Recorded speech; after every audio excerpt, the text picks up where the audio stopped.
You're currently an MBA student. Yes, I'm doing the MBA, actually the PMBA, the professional MBA at FIU. Okay. I started the PMBA in January 2011. I never thought in doing an MBA actually. I was not against, but it wasn't not my idea. Yeah. But when I started this business with international business and different factors, I started running out of tools. It's very different to do a local business like my medical health company. That's local regulations, that's local thing. You know the people that you're working with. When you start a company like this, that you are traveling around Central America, South America, and the States, in my case, and you have to do exchange currencies and different things with finance, that I start running out of tools. So the best way of doing the business was training myself. And the best option I found was FIU. There was several things. First of all, it was Miami. That's kind of a hub for me, for my business. It's a great place to promote the product through Latin America and the States. Additional to that, the pensum of the MBA was great. I have several friends that graduated from this school, and they had great experience and they learned a lot, and they're very successful. So I started doing the PMBA, and for my surprise, it was better than I thought.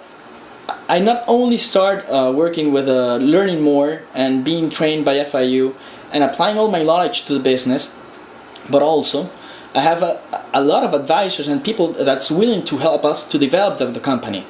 For example, I have several professors that have been help me push the brand, giving me tips to put the product inside the States and develop a perfect plan. So you've had a lot of practical assistance in addition to the theory that you've learned about business.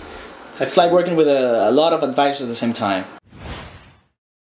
And tell us a little bit about yourself, okay? Because you have an interesting background. You worked for Cemex prior to this? Yes, my first work was in Cemex. I worked for Cemex Venezuela for 5 years. I started in account department, and then they sent me to planning department, and then to concrete department, and then to manage a concrete plant in Margarita Island, Venezuela. I worked there for 5 years. I worked there until Venezuelan government expropriated the company. In 2009, 2009, and at that moment I started a new business. There was in the health service area. We started a small company doing in-company services like labs, medical appointments, and checks, and all the things. After that company was opened in 2008. Was managed by my wife and my actual partner, for 1 year, and then I took over the company and started managing myself. I see. And the company is still running. We're having a good time in Venezuela.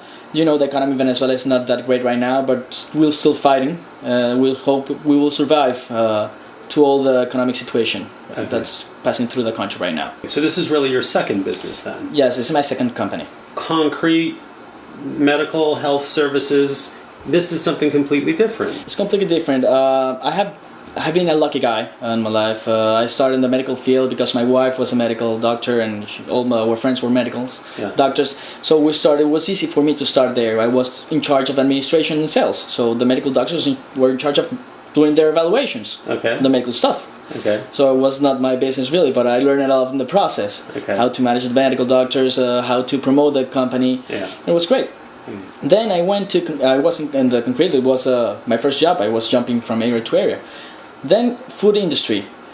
This was a great opportunity. I tried the product. I fell in love with the product, and then fell in love with the project. So I have to learn.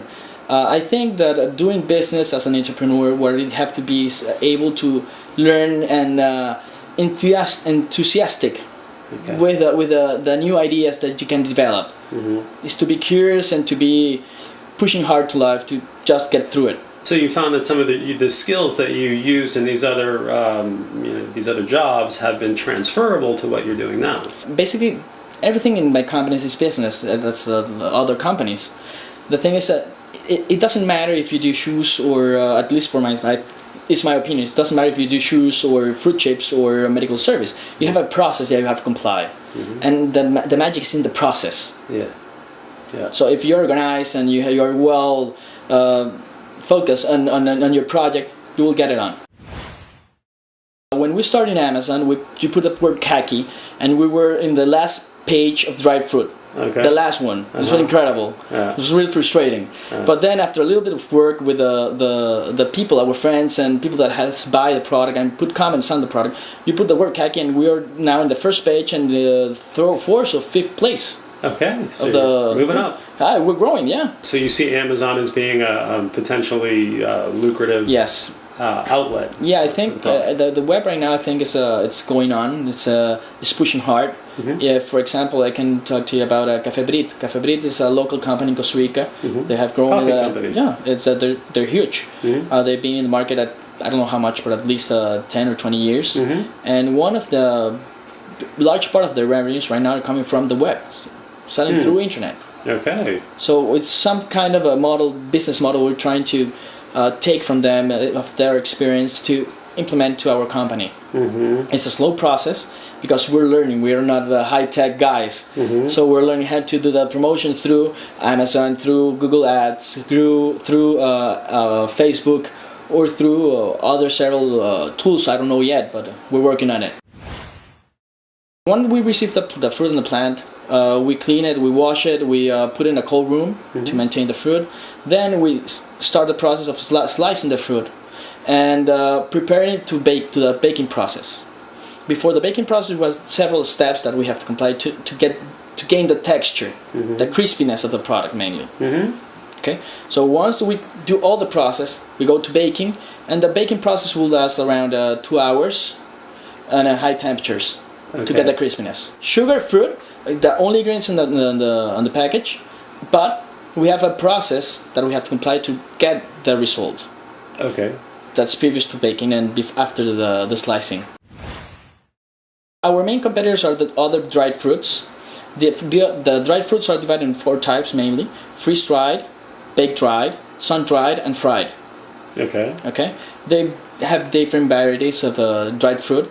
The most seen right now in the States are the baked-dried. They're like the big chunks of fruit that you buy in Whole Foods, for example, that you pick up with a spoon. Okay. Okay. That kind of they're baked. They're pretty healthy. They're gummy. They're kind of chewy product. They're good. I like it. You have then the other ones that are the freeze-dried. That's more like an industrial process. They freeze the fruit and extract the liquid of the fruit through freezing. Okay. They're like big chunks of fruit, like whitish color. Okay. They're very popular for kids. And then you have the sun-dried, a similar process than the baked one, but in the sun. And fried, that are fried in canola oil normally. You have different types of fried fruit, but. And those are the least healthy. They're healthier than potato chip, for example. Okay. But they're the least healthy in our segment. Okay. Then we are the new kid on the block with the khaki. We have a different process from all of them. We haven't found yet a similar product to us. It's kind of we slice the product very thin and bake it. So you can see that the whole fruit